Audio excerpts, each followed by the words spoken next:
여러분 안녕하세요. 지금 이 시간 9시 31분, 1분 전에 미국 8월 PCE 물가 상승률 지표가 발표됐습니다.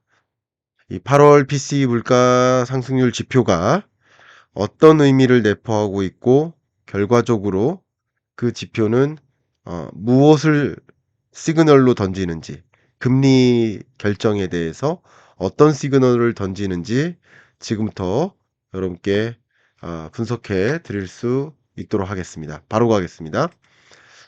보시는 것처럼 8월 PC 물가 상승률 지표가 헤드라인 기준으로 2.2%로 떨어졌습니다. 그러면 6.8에서 2.15까지 상당히 물가 안정화의 흐름이 진전되어 온 것입니다. 그리고 전월 PC 물가 상승률이 2.5%였는데 이번 PC 물가 상승률이 2.2%로 0.3%포인트나 디스인플레이션 현상이 나타난 것이고 또 그리고 기대 물가가 2.3%였는데 시장의 기대치보다도 밑도는 2.2%가 나왔습니다. 다만 근원 물가 상승률 같은 경우는 전월이 2.6%였거든요. 근데 이번에는 오히려 근원 물가 상승률은 안 잡힌 채 올랐어요. 그러면 이 8월 물가 같은 경우는 다소 어떤 계절성, 특히 허리케인 뭐 이런 것에 따른 효과가 나타난 것이라고도 해석해 볼 수 있을 것 같고요. 그런데 근원 PC에 대한 기대치는 시장의 기대치는 2.7%였으니까 기대치에는 부합하는 근원 PC 물가 상승률이었다. 결론적으로 말씀드리면 헤드라인 물가 상승률이 전월보다 떨어졌고 기대치를 밑돌고요.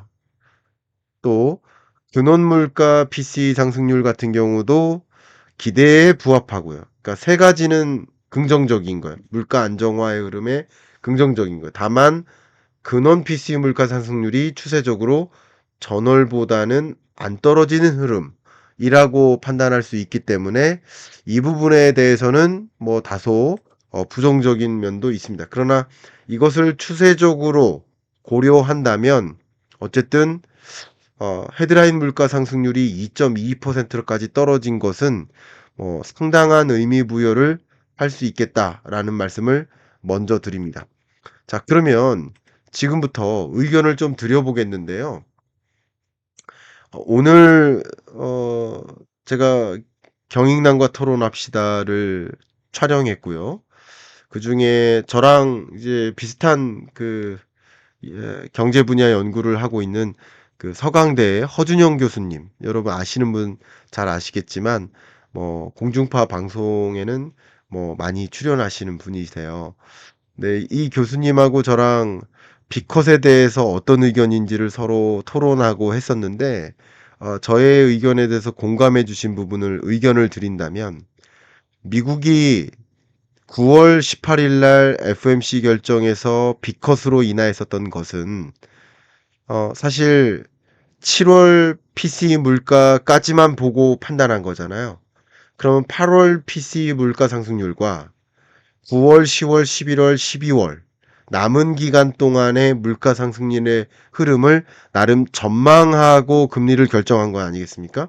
그러니까 한 가지 굉장히 중요한 어쩌면 시나리오는 연준이 판단하기를 이거 비컷 안 하면 미국이 디플레이션에 빠질 수도 있다.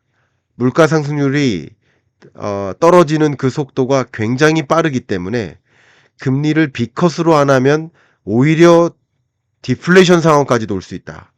그렇기 때문에 물가 상승률의 하향 안정화 흐름을 반영한다면 B컷을 서둘러 인하할 필요가 있겠다.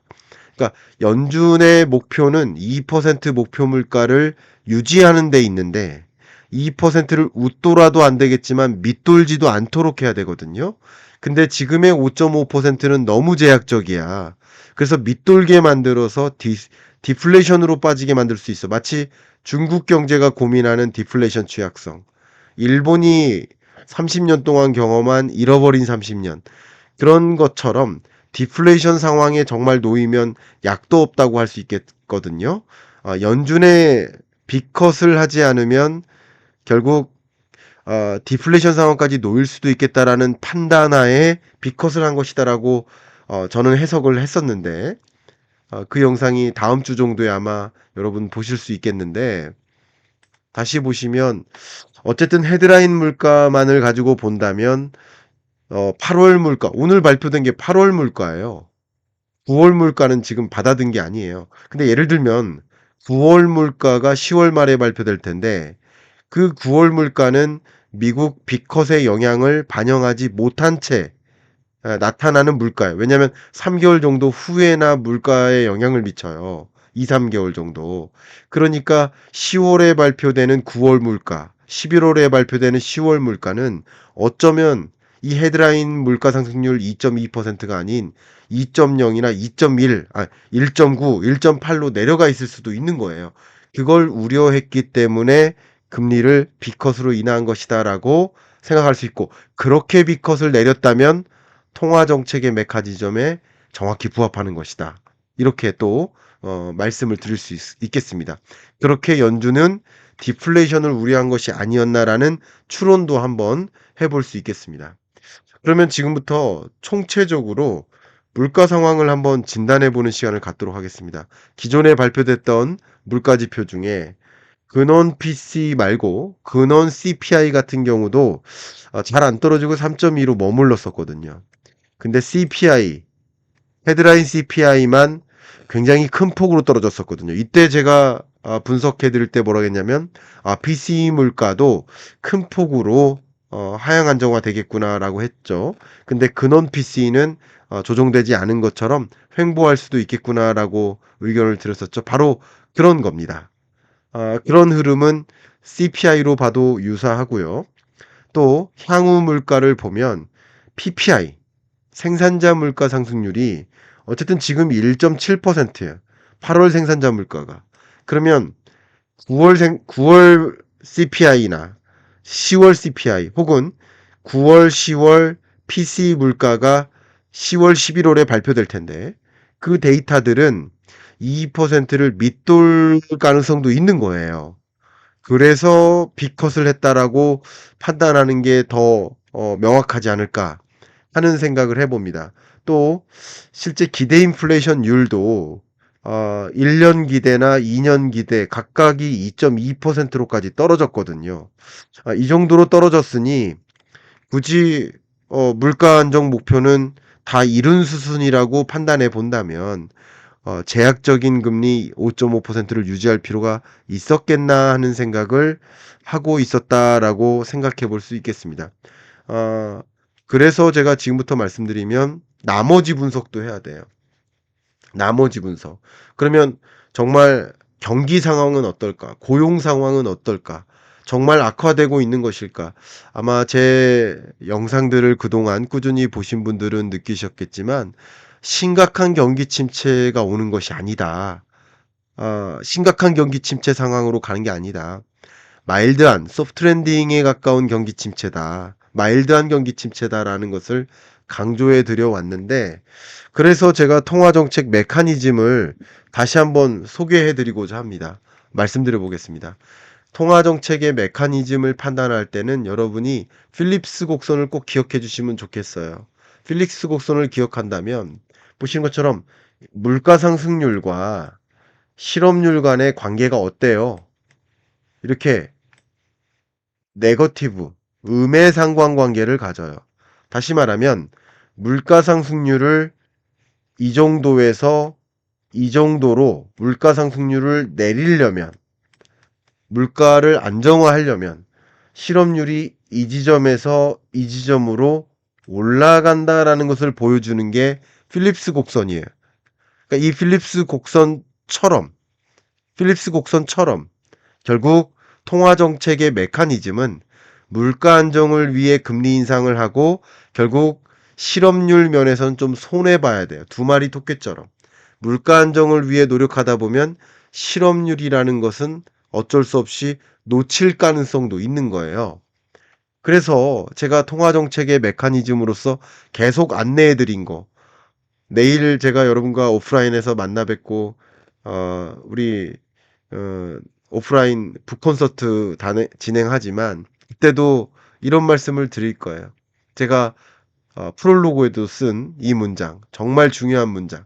통화 정책에 대한 의사결정은 하나의 데이터만 보는 게 아니다. 토털리티, 향후 발표되는 인커밍 데이터를 총체적으로 고려해서 통화 정책을 결정하는 것이지 any particular data point에 의존하는 것이 아니다. 명문장입니다. 여러분 이 문장을 기억해 주세요. 왜냐하면 고용이 실업률이 안 좋아졌는데요. 신규 잡 오프닝이 줄었는데요.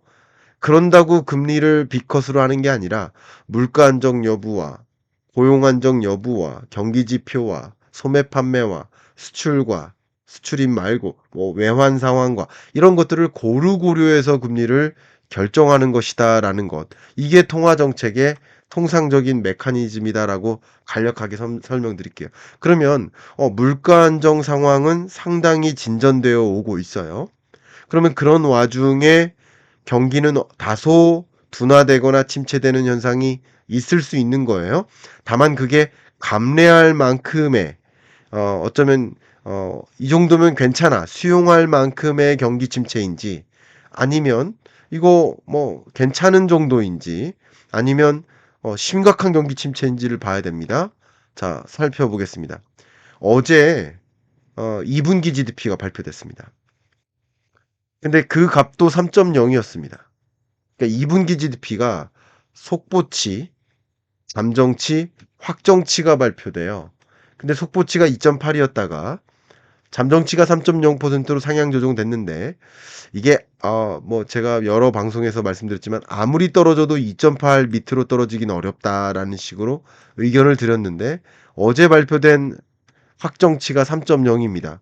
그러면 경기 침체 확실히 없네, 아직까지는. 근데 한 가지, 지금 9월 말이에요. 9월 말이면 3분기 말이에요. 근데 이 확정치는 뭐예요? 2분기예요. 근데 만약에 2분기 경제 성장률 지표가 뭐 2.8%를 밑돌거나 하면 그렇게 발표되면 그러면 경기 침체가 또 시작됐다라고 오해할 수 있어요. 과잉 경기 침체 공포감을 가질 수 있어요. 그 부분은 여러분들이 주의하셔야 됩니다. 그거는 경기 침체가 아니라 경기 침체 공포감인 거죠. 금리 인하랑은 전혀 무관한 2월 GDP라는 거예요. 그럼 3월 GDP는 어떻게 될까? 다시 한번 설명드린다면 1분기가 1.4였고 2분기가 3.0이에요. 그러면 3분기는 어떻게 되느냐? 현재로서는 3분기를 2.9%로 판단합니다. 근데 지금 9월 말이잖아요. 그럼 9월 말까지 발표되는 소위 7, 8, 9월 동안의 여러 경기 지표들이 모두 반영된 게 2.9%. 물론 10월 한 달 동안에도 9월 달에 관한 경기 지표들이 발표되면 3분기 GDP 추정치가 하향 조정될 수도 있습니다. 근데 3분기 GDP 속보치가 언제 발표돼요? 10월 마지막 주 수요일 날 발표됩니다. 마지막 주 목요일인가 발표됩니다. 그러니까 한 달 후에 3분기 GDP가 발표되는 거예요. 그 값이 어떻게 나오느냐를 또 예의주시하겠죠. 그 값이 그러나 지금으로서는 3%, 2.9%에 가까운 이런 경기를 보이고 있다. 근데 미국의 분기별 GDP 증가율이 1.4, 3.0, 3.0 수준이면 굉장히 강한 겁니다. 이렇게 강한 미국 경제가 있을 수 있나라고 보는 겁니다.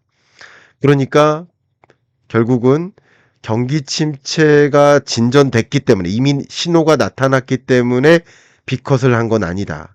근데 지금의 B컷은 경기 침체가 이미 나타났기 때문에가 아니라 앞으로 24년 4분기 혹은 25년에 어쨌든 경기 침체적인 현상이 추가적으로 나타날 수도 있기 때문에 선제적으로 보험성 금리 인하를 단행한 것이다.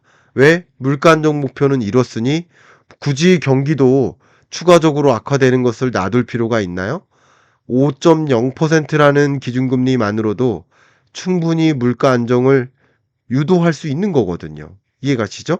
지금 헤드라인 물가 상승률이 2.2%인데 기준금리가 5.5%면 아직도 충분히 제약적이라고 평가할 수 있겠거든요. 어쩌면 11월 FOMC 회의 때도 이런 식으로만 판단한다면 추가적인 B컷도 가능하다. 그리고 오늘 발표된 이 데이터는 추가 B컷도 가능하다라는 사인이라고 저는 지금 해석해 드릴 수 있을 것 같습니다. 물론 통상적인 통화 정책의 메커니즘은 아니지만 그동안 정말 과도한 물가를 잡기 위해서 과도하게 금리 인상을 단행했기 때문에 또 이 과도하게 제약적인 기준 금리를 유지할 필요는 없지 않느냐 하는 그런 판단에, 그러니까 지금 상황에 맞는 지금 상황의 통화 정책의 전환에 맞는 B컷이지 않을까. B컷을 한다 하더라도 가능성이 없는 게 아니라 있다라고 의견을 드리도록 하겠습니다. 자, 그러면 미국 경기 상황을 봤는데 제가 계속 말씀드린 게 25년 경제 전망서, 오늘 발간된 25년 경제 전망서의 프롤로그에다가 뭐라고 말씀드렸습니까? 굉장히 강조했습니다. 물결과 물장구를 구분하셔라. 제가 이 말씀을 왜 드렸냐면 물결이 뭔지를 먼저 봐야 돼요. 기본적으로 미국 경기가 어떤 흐름인지 봐야 돼요. 보여드린다면 미국 경기는 이런 흐름이 물결이에요. 팬데믹 경제 위기 왔었고요. 지금 경제는 아직 탄탄해요.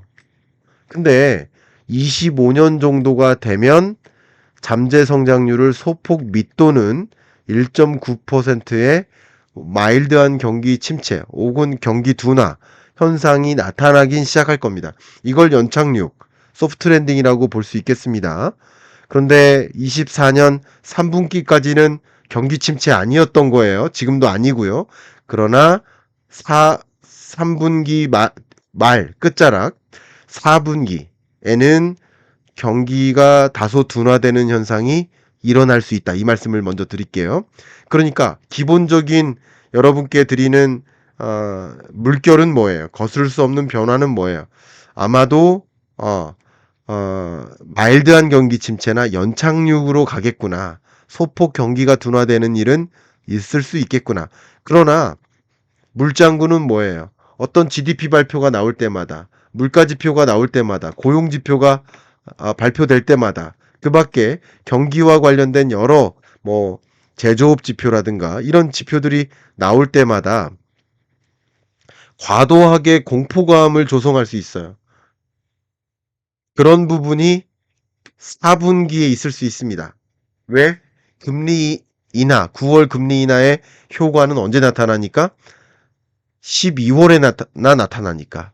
근데 그 12월 지표는 보통 내년 1월에나 확인하니까. 그러니까 4, 4분기 동안에는 금리 인하의 영향, 경기 부양책의 영향을 받지 않은 그런 어떤 일부의 모습들이 나타날 여지가 있다. 그래서 4분기가 조정과 예를 들어 주가로 본다면 주가의 상승과 조정, 상승과 조정, 변동폭이 심하게 움직일 거라고 보고 있습니다. 지금 경기 침체가 진행됐다면, 그리고 남은 4분기 동안에도 심각한 경기 침체가 찾아올 거라고 판단했다면, 어제 그저께 발표된 OECD의 경제 전망 보고서 상에서 세계 경제 성장률을 종전 5월에 봤던 3.1%에서 3.2%로 올려잡을 수 있을까요? 지난 5월에 봤을 때의 세계 경제 성장률을 3.1%로 봤는데 이번 9월 FOMC 회의 때는 3.2로 상향 조정할 수 있겠느냐? 이걸 강조하는 겁니다. 또 역시 미국 경제 성장률 전망치가 있는데 종전 전망치가 2.6이고 지금 전망치도 2.6이에요. 그러니까 4분기에 경기 침체가 온다면 올해 24년 미국 경제가 2.6% 성장률을 유지할 수 있을까? 아니라는 거죠. 그리고 25년까지의 경제를 놓고 본다면 어쨌든 심각한 경기 침체까지는 아니지만 마일드한 경기 둔화에 가까운 약 2%에 달하는 잠재 성장률을 소폭 밑도는 하드 랜딩은 아닌 소프트 랜딩에 해당하는 그런 흐름은 있을 수 있다라고 판단한 거예요. 그러니까 결국은 아직 경기 침체가 온 게 아닙니다. 그러나 향후에 경기 침체적인 현상이 다소 나타날 수 있으니 기준금리를 보험성으로 선제적으로 인하한 것이다. 이렇게 판단해 볼 수 있겠네요. 이게 미국 경기에 대한 진단입니다. 그러면 제가 지금부터 여러분들께 그 물결과 물장구를 구분해 가면서 과연 고용붕괴 올까? 이 질문에 대해서 답변 드리겠습니다. 일단 최근 발표된 OECD 경제전망 보고서 상에서 얼마 전에 말씀드렸습니다만 이게 지표가 뭐냐면 잡 vacancies, 그러니까 일자리 공급량이에요. 그리고 그러니까 남아있는 일자리를 잡 오프닝 같은 거예요. 우리 채용 이만큼 합니다. 채용 건수예요. 채용 건수. 채용 건수가 예를 들어서 10개 있어요. 근데 실업자가 5명 있어요. 그러면 일자리가 몇 배 있는 거예요? 2배 있는 거예요. 그러니까 그게 한 명의 실업자당 몇 개의 빈 일자리가 있는지를 보여주는 지표예요. 그래서 고용노동시장이 미국이 여기 빨간색 보세요. 그 값이 1.9배에 이르렀다가 굉장히 2배 가까이 있었다가 뭐 상당히 둔화돼서 지금은 1.2배까지 왔습니다. 그러나 이 1.2배에 달하는 빈 일자리는 실업자 한 명당 1.2개의 빈 일자리가 있다라는 사실은 사실 그 어떤 나라보다 고용 요건이 괜찮다라는 거예요. 실업률로 봐도 실업률이 지금 상승하고 있는 흐름인 건 맞지만 아직도 미국의 자연 실업률의 기준인 4.5%를 밑도는 수준인 것 뿐이에요. 아직까지도. 그러니까 미국 고용 붕괴가 왔느냐? 아직 안 왔어요. 그리고 그 고용 시장을 또 회복시키기 위해서 고용을 촉진하기 위해서 이제 물가는 잡혔으니 금리 인하를 단행하는 모습이에요. 그러면 정말 고용 붕괴 올까? 제가 말씀드린 물결은 고용 붕괴에 오지 않을 것으로 전망을 합니다.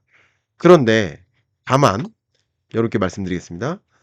4분기 동안에는 고용 붕괴가 오지 않도록 금리를 인하해서 경기 부양적인 노력을 했단 말이에요. 9월에 FOMC 때. 근데 그 9월 FOMC 회의의 비컷의 금리 결정에 따른 영향은 당장 나타나는 게 아니라 아마도 12월 정도에 나타납니다. 예를 들면 기업이라고 할게요. 하나의 기업이 있습니다. 그럼 여러 팀들이 있죠. 팀 중에 구매팀이 있고 구매부서, 그리고 생산부서가 있어요. 제조. 그리고 뭐 인사팀이 있어요. 그래서 부문별로 나누면 경기가 좋아질 것 같아. 이제 바닥 짚고 좋아질 것 같아 하면 가장 먼저 나타나는 현상이 뭐예요? 구매팀의 구매 물량이에요. 구매 물량.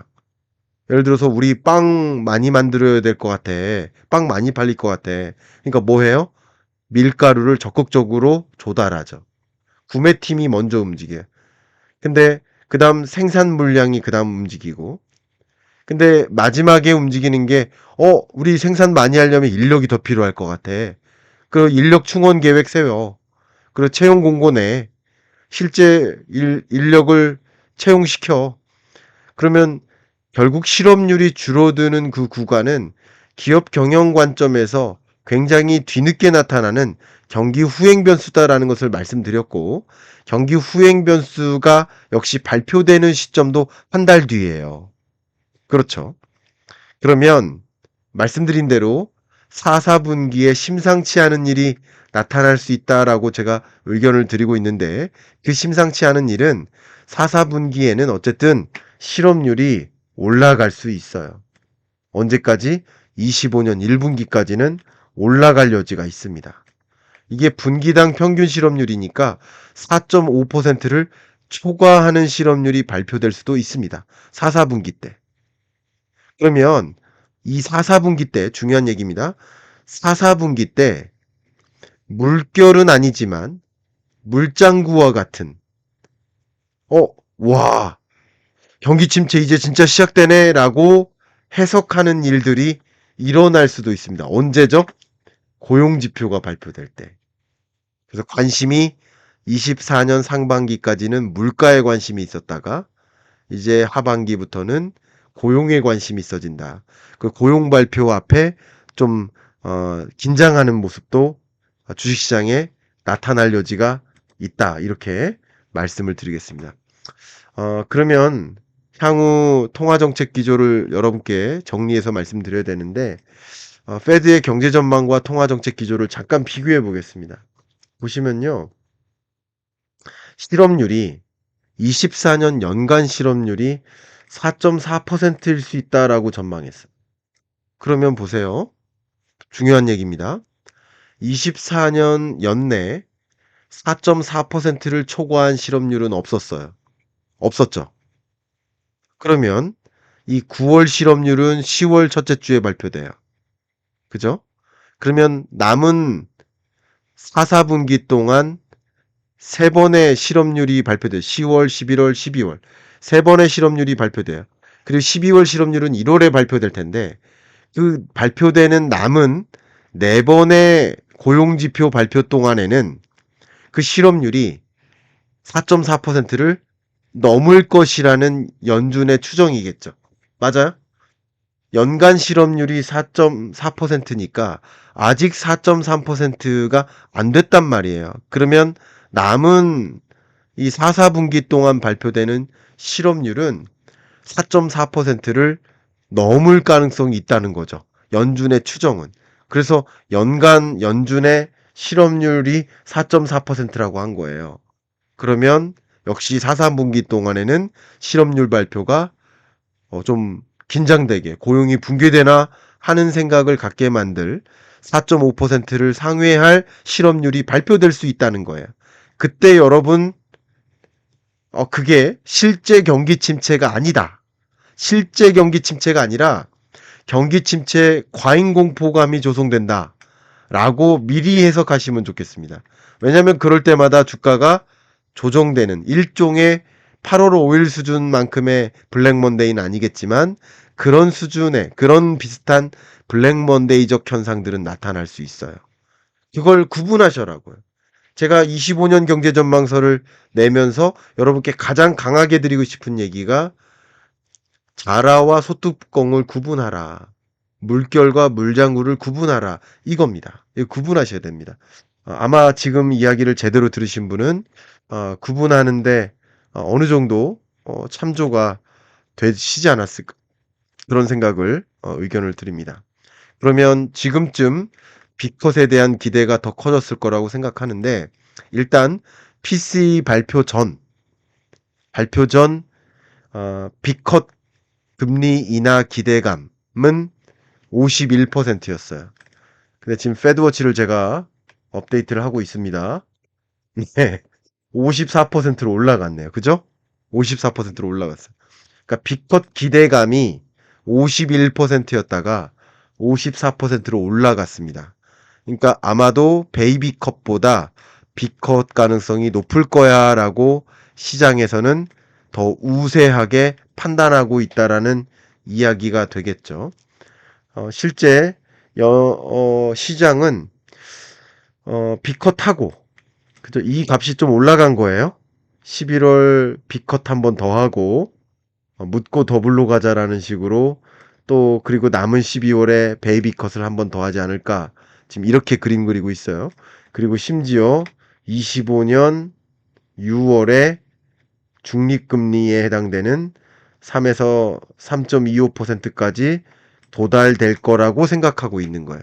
그런데 이 부분은 뭐하다? 좀 과도하다. 그러니까 금리 인하 속도에 대한 기대감이 좀 과도한 감이 있다라고 말씀드리고 실제로 금리 인하 스탠스가 이렇게 가파르게 진전되기보다는 이렇게 더 더디게 진전될 가능성이 있다. 이해가시죠? 이렇게 더디게 금리 인하가 진전될 수 있다. 이렇게 생각해 보면 금리 인하에 대한 기대감을 잔뜩 가졌다가 실망하는 일들이 있을 수 있다. 그게 변동성을 가져올 거예요. 계속 변동성을 줄 겁니다. 그렇게 의견을 드립니다. 기본적으로 금리 인하만 보면 자본시장에 혹은 자산시장에 상승 압력으로 작용하는 게 맞지만 수도꼭지를 풀었을 때 물이 떨어져서 물이 주식시장, 부동산 시장으로 들어가는 것처럼 그런 상승 압력으로 작용하겠지만 주식시장만큼은 과도한 금리 인하 속도에 대한 기대감이 실망감으로 바뀔 때, 근데 금리 인하와 함께 강한 경기 침체 오는 거 아닌가 하는 공포감이 한 번씩 들 때마다 조정을 거칠 수 있다. 그렇기 때문에 변동성은 좀 심하게 전개될 수 있다라고 의견을 드리겠습니다. 자, 그러면 기준금리 추가 B컷 할 것인가? 에 대해서 B컷을 한번 내렸죠. 그러면 정치적으로만 해석하시는 분들은 9월에 B컷 했고 11월에는 11월 대선 직후에 FMC 회의가 있어요. 그러면 대선과 관련 없는 FMC 회의잖아요. 그래서 정치적으로만 해석하시는 분은 9월에 B컷을 했기 때문에 대선 끝나고도 B컷을 해야 정치적으로 무관한 B컷이었다라고 증명할 수 있다는 해석도 할 수 있습니다. 그렇게 해석하는 분들도 계십니다. 그래서 그렇게도 보고요. 앞에 말씀드렸던 물가 안정화의 흐름이 과도하게 물가가 빠른 속도로 안정화되고 있다라고 생각했다면 B컷 할 수 있는 것이고, 지금 발표된 데이터들이 또 10월에 발표되는 데이터들을 더 추가적으로 봐야 되겠지만, 그리고 10월에 발표되는 고용 지표들을 가지고 또 확인해야 되겠지만 추가 B컷이 필요하겠다. 그것은 아마도 심각한 경기 침체 상황으로 가지 않도록 방어하고 또 디플레이션으로까지 빠지지 않도록 방어하는 그런 관점에서의 B컷은 단행할 수 있다. 다만 연준의 점도표상에서 제시한 통화정책 기조는 목표하는 중립금리가 결국 3%라고 한다면 3%의 금리를 향해서 매우 점진적으로 금리 인하를 할 것이라고 표현하고 있습니다. 매우 점진적으로 26년까지도 추가 금리 인하를 단행하는 점진적인 금리 인하 할 것이다. 그래서 통화 정책의 메커니즘에 부합하는 것은 베이비 컷이지만 어쨌든 5.5는 너무 제약적이야. 5.0도 너무 제약적이야. 4.5는 덜 제약적이야. 어느 정도 과도한 제약, 과도한 경기 침체, 과도한 고용 불안을 야기할 만큼의 금리 레벨에서는 좀 빠른 속도로 내려온 다음에 그리고서 베이비 컷을 할 수 있어. 라고 생각하시는 것도 가능하겠습니다. 그래서 오늘 발표된 데이터만으로는 B컷 추가 가능해 라는 데이터가 발표된 것이고요. 실제 추가 B컷이 있은 후란다면 그러면 이제 베이비 컷으로 통화정책 기조를 움직이지 않을까. 이른바 24년 하반기, 25년, 또 26년까지는 피벗의 시대입니다. 세계적으로 많은 나라들이 금리를 인하하는, 금리를 정상화하는 피벗의 시대입니다. 일본도 일본 나름대로 자국이 생각하는 정상적인 금리를 향해 금리를 인상하고 있는 그런 추세입니다. 이렇게 의견을 드립니다. 피벗의 시대, 제가 생각하는 것처럼 보스틱, 제가 개인적으로 저랑 비슷한 생각을 하시는 인물이죠. 아틀란타 페드의 보스틱 총재는 나의 전망 안에는 리세션이 없다. 어, 나의 전망 안에는 리세션이 없다. 뭐 저는 어, 이걸 좀 바꿔서 얘기하면 저는 hard landing is not in my outlook 이렇게 표현하겠습니다. 하드 랜딩은 저의 전망 안에는 없다. 리세션은 있다. 근데 마일드한 경기 침체가 in my outlook 있다. 이렇게 보스틱 총재의 발언을 활용해서 의견을 드려보겠습니다. 정말 많은 분들이 과잉 경기 침체에 대한 공포감이 들으셨었어요. 그런데 이번 주에 발표된 여러 지표들, OECD 경제전망 보고서, 그리고 뭐 각종 GDP 지표, 그리고 실업수당 청구 건수도 마지막으로 보여드릴까요?